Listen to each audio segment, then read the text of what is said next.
Welcome back to week 2 of 6 weeks to Google Classroom Fluency.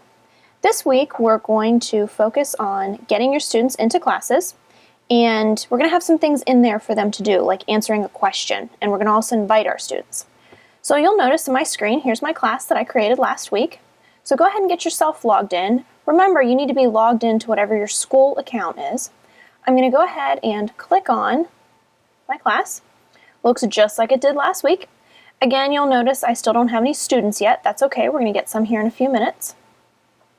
But I'm going to go back to my stream. Remember last week I pointed out the big plus sign down on the right-hand side.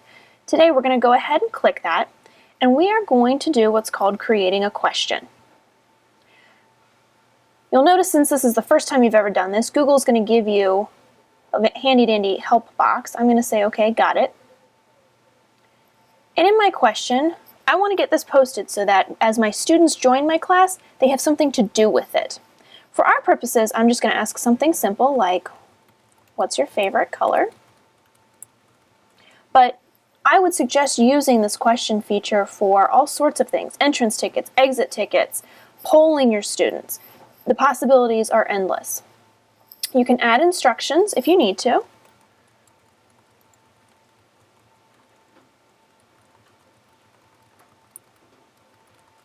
And if you want to give it a due date, you can. You can also give it a time. I'm going to actually turn this feature off because over the next couple days is how I will add my students, so I don't need to have a due date on this question.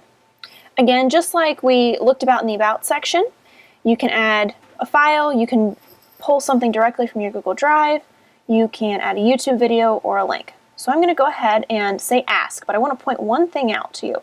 Notice this drop down. I can also save this as a draft, so if I'm not ready to post my item, I can hold on to it until later, but for right now I am ready to post, so I'm going to go ahead and say post, and it's going to ask me for a few key pieces of information for the kids. Do I want to, yes, let them see and reply to each other's answers? Do I want them to edit their answers? Depends on the question. In this case, I'll let them see and reply to their own.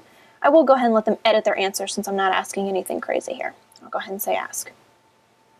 So you'll notice this is the first item in the stream. 0 students have answered it, 0 have not answered it. Once I get some students, those numbers will start to change. So now you're asking, how do I add students? A couple ways. First, we're going to click on our Student tab, and you'll notice this code. Okay? It's easier to have students go ahead and enter the code, and then they just self-enroll. So let's see if I can get a few students added. Great, you'll notice I now have a student, Jamie. So you'll see a couple of things. When I click on Jamie, I can also email her. We're not going to do that right now, we'll go back. But as you get a whole class together, you can email all of your students at once, should you need to. You can also sort how you see them, by first name, by last name. So now that Jamie's a student in my class, when she logs in, she will see on the stream that she has something to do. And every time Jamie logs in from here on out, she'll see when assignments are posted or announcements or other questions. She'll also get email notifications when something new is added. Notice here on the right, again, she hasn't completed, oh, she just completed it, and you'll notice how that changed once she answered the question. So I'm going to actually refresh here for just a second.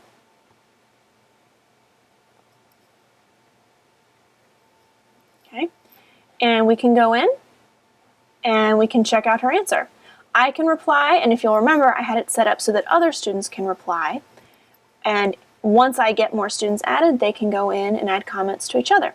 One other piece is, notice, if you wanted to, you could also grade or ungrade questions. So you could make this part of an assessment.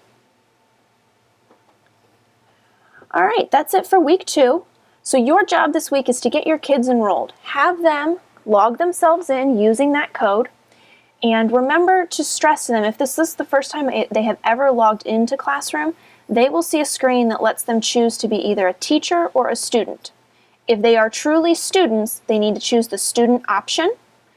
If they are adults who are teachers and joining your class, like as I mentioned in week 1, professional developments that I do, if you are a teacher, you're a teacher. You can be a teacher as a student in someone else's classroom, but you can't go from being a student to a teacher, if that makes sense. Students don't have the ability to create classes, only teachers.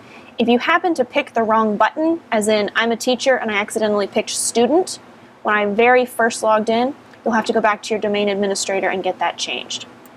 That's it. Look forward to seeing you next week in week 3, where we will actually start posting some assignments to our students and looking at how we have them view and complete work.